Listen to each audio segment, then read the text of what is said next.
अब मैं इनकी प्लेटिंग कर दूंगी। मैं इन पकोड़ों को टमाटर की सॉस के साथ सर्व कर रही हूँ। आप अपनी मनपसंद चटनी और सॉस के साथ इसका मजा ले सकते हैं।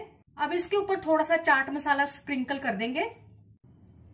ये पकोड़े बहुत ही क्रिस्पी बने।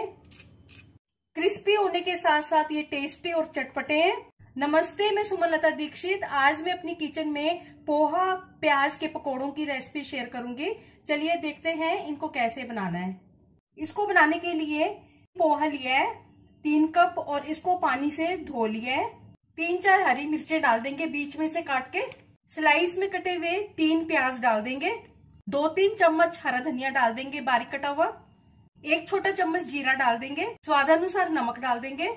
1 छोटा चम्मच हल्दी डाल देंगे। आधा छोटा चम्मच हींग डाल देंगे।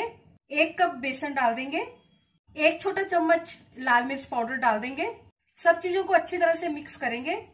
1 छोटा चम्मच कश्मीरी लाल मिर्च पाउडर भी डाल देंगे। अच्छी तरह से मिक्स कर लेंगे अब सब चीजों को। आधा कप पानी डाल देंगे।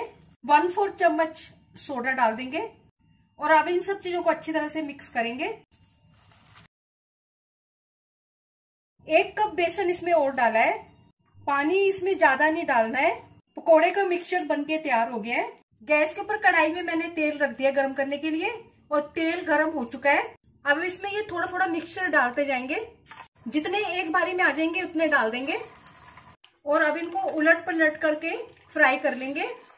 अगर आप मेरे चैनल पर पहली बार हैं तो इसे सब्सक्राइब कर देना, बेल को प्रेस कर देना, जिससे आपको मेरे आने वाले वीडियो की नोटिफिकेशन मिलेगी।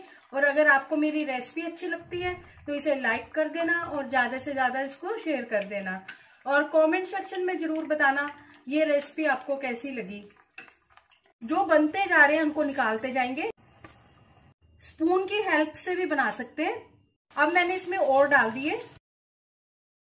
ये फ्राई हो चुके हैं, इनको भी प्लेट में निकालेंगे।